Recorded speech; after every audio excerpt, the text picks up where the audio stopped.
By the end of the night, you kind of fizzled out. What happened? Well, it's time to find out.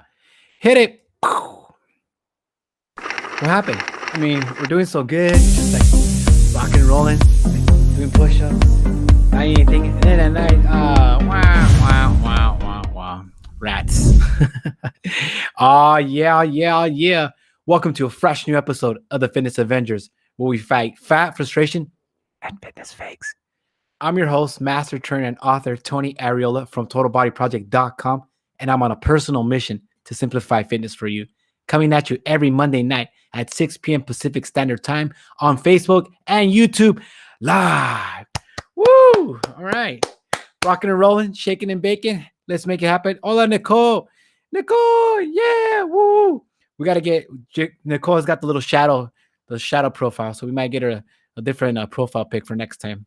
Maybe Nicole, maybe the little family. That'd be great. Hola, Nicole. The morning is going awesome. You're just fired up. You're going to eat perfectly. You're going to hit your steps, drink your water, master all your daily dids. But by 8 p.m., the chips are calling your name. You reach in. Hey, chips. Oh, fail. Oh, rats. What happened? Well, today we're going to talk about that stuff. We're going to talk about neuroplasticity. We're going to talk about brain power. We're going to talk about rewiring your brain, the problems with willpower, the problems with motivation, and different types of systems. Today's Ask the Trainer is, but I don't have enough time, which is something that I hear a lot of clients, people that are thinking about getting in shape. They always say, I don't have enough time. So today I'll go ahead and answer those. I want to thank my sponsor, Scott Bicycles. Thank you, Scott. Scott has sponsored me in my TT triathlon bike, because we will resume to racing pretty soon here. I'm hoping to race in July, which would be a happy time.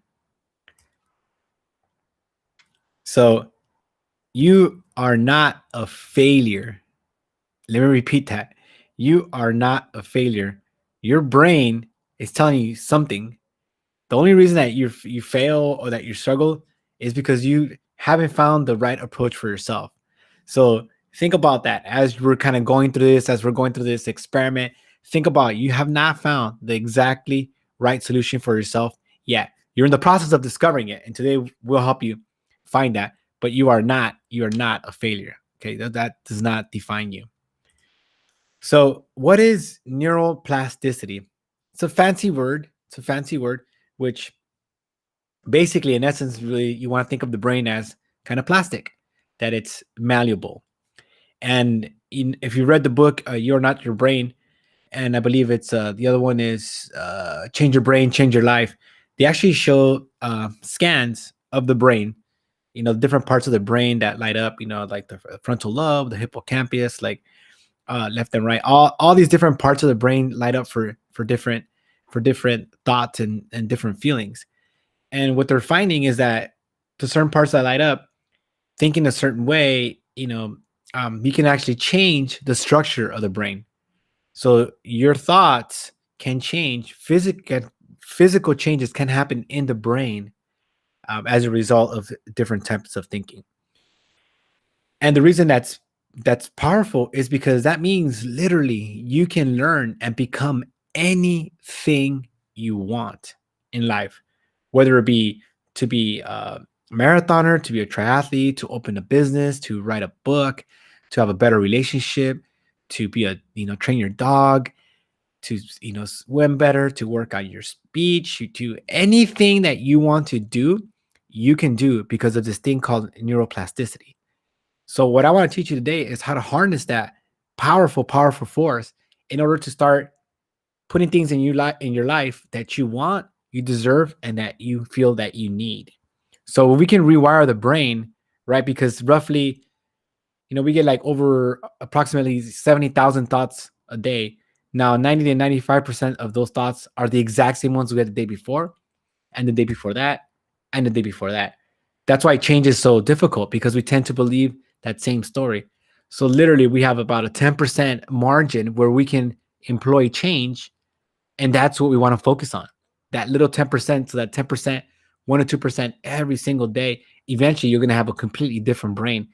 A brain that believes change is possible, and that this change will be permanent and change based on all the behaviors that you want in your life. This is how the brain works. It's these mental shortcuts. The brain doesn't want to compute all day.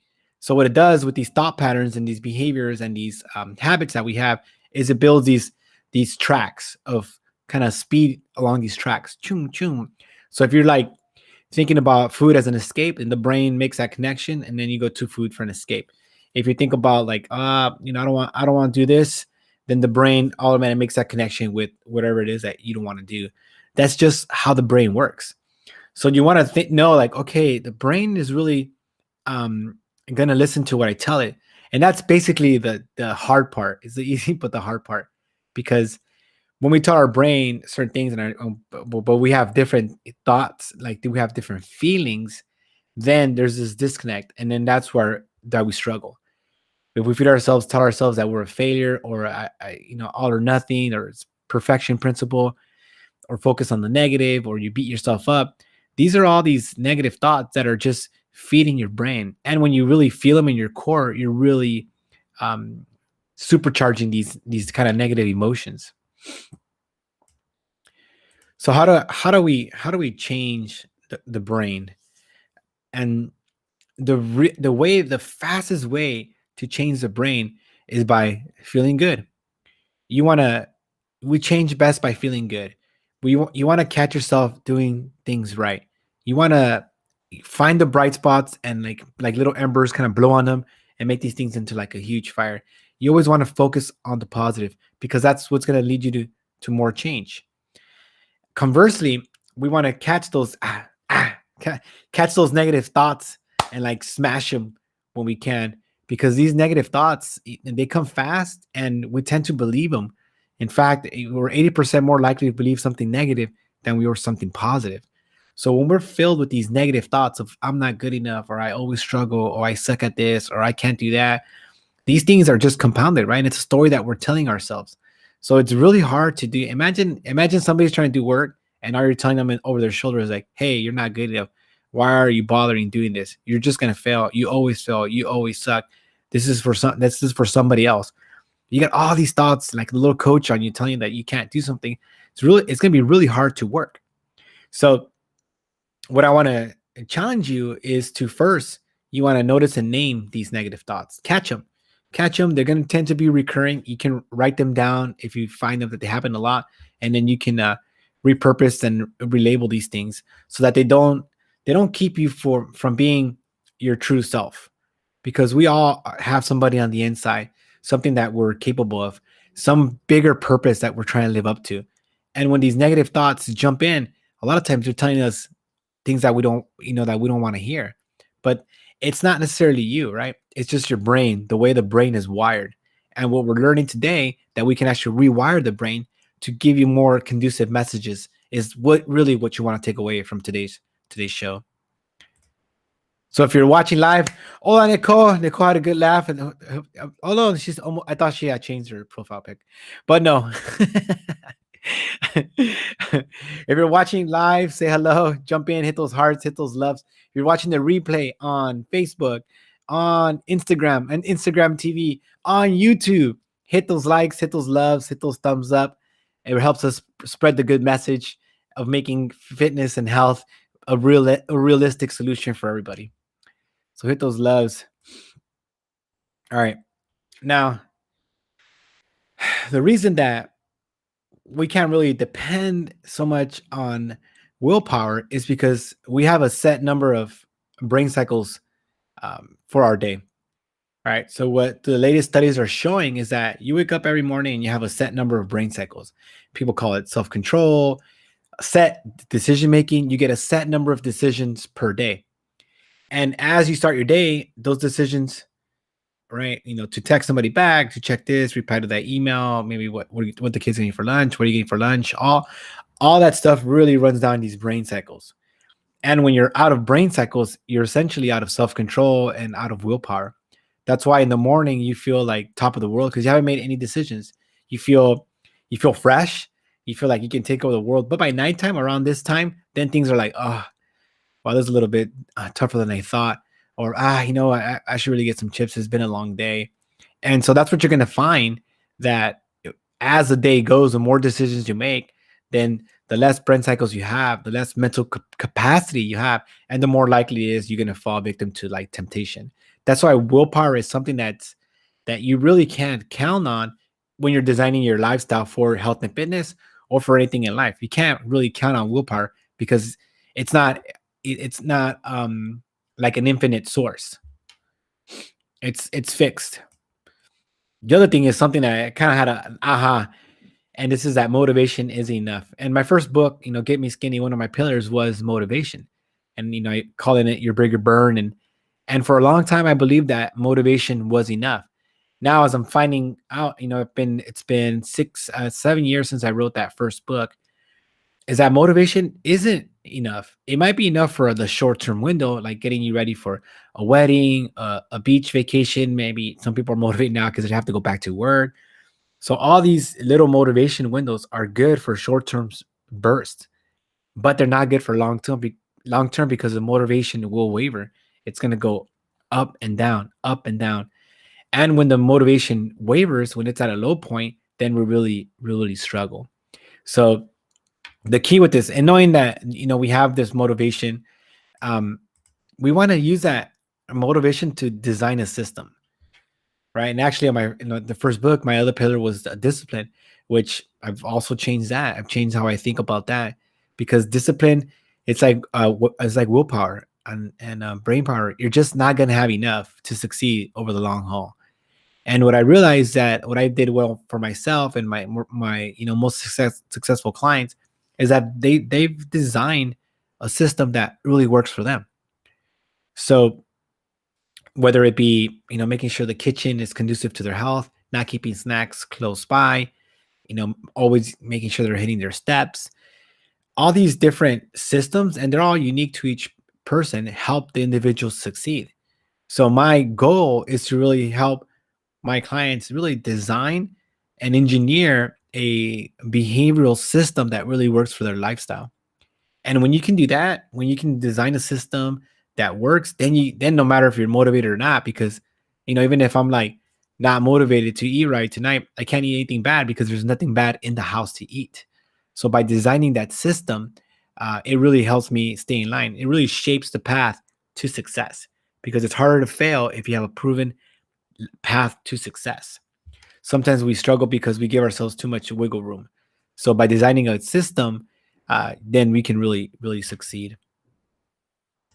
The next thing is that you want to celebrate the inputs. All right. We have a tendency to focus on, in last week's show, we talked about the scale. We have a tendency to focus on the output, on the scale, on whatever result we want. We never celebrate the inputs. So the problem with that is that we never make these, you never have enough tiny celebrations to really cement these behaviors. So whether it be, like one of my clients told me today that instead of eating two peanut butter cup Reese's Pieces, I guess, or I don't know, peanut butter cups, he only ate one. And he's like, oh, I'm such a failure. And I was like, no, well, you're not a failure because you only ate one versus usually you eat two. So that's a big win. So I want you to celebrate that only eating one, right? And you celebrate the inputs.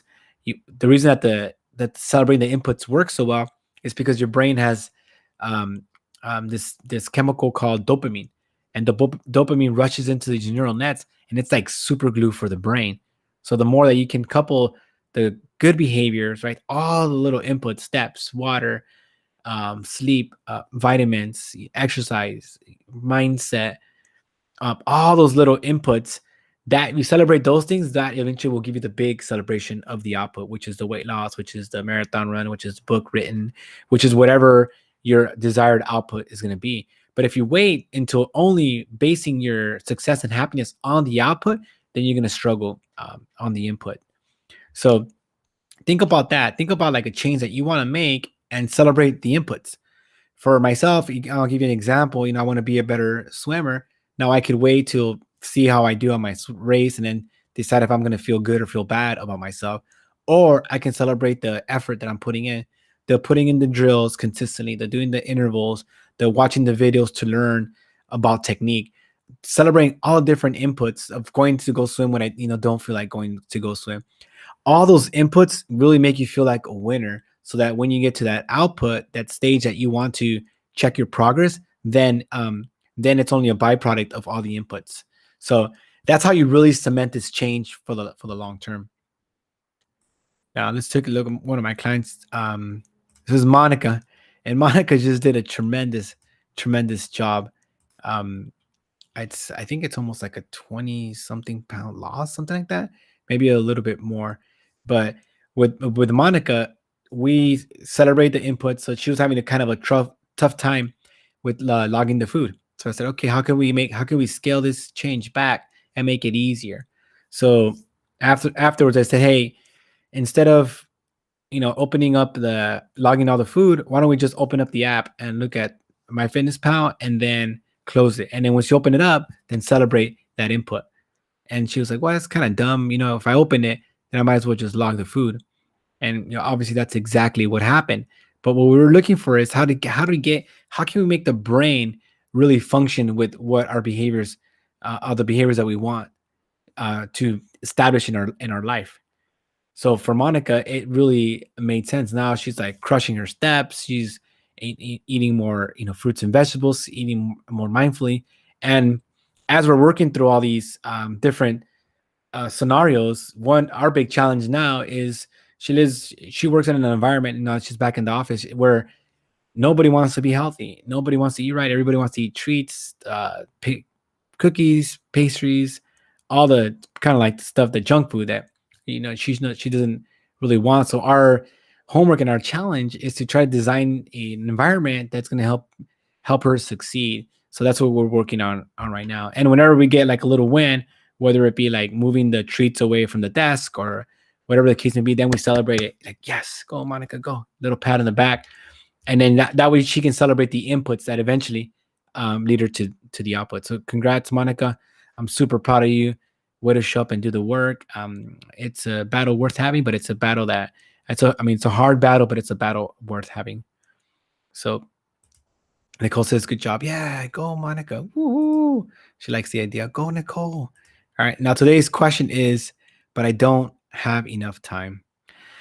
And it's just something that, some people kind of struggle with. I'm doing a corporate program with one of my clients' companies, and some people just don't have enough time to do it. And I could tell that it bothered him and it bothered some of the people. But when you don't have enough time, it's usually like more of a mindset belief that you don't believe that you have the ability to change, because we all have enough time. But it could be that we're just not ready for that change. We're just don't believe that we can do it. And that will come out with not having enough time. So let me walk Nicole through the exercise right here, right? So exactly what we're talking about. Nicole, thank you so much for sharing. She says, have a terrible time management skills, right? So here's an automatic negative thought that we can see, right? That really just showed up, right? So if we take this, right, the first thing we want to do is we want to notice and name it. We want to catch this automatic negative thought. And Nicole, what I want to challenge you is, how can you make this, how can you reframe this or change this, this belief, right? Because it's just a thought that you have terrible time management skills. So think about that, about how we can change it, and I'll give you some suggestions. So one way that Nicole can kind of catch that is, versus I just have terrible time management skills, I haven't mastered a time management system that works for me yet. I'm getting better at time management. I'm not as good as I want to be yet. So those little subtle changes in the language will really help facilitate change as you move through this path. Because if you keep telling yourself like, I just have terrible time management skills, guess what? You're going to get more of that. So if you tell yourself, I haven't mastered time management yet, I'm working on improving my time management skills.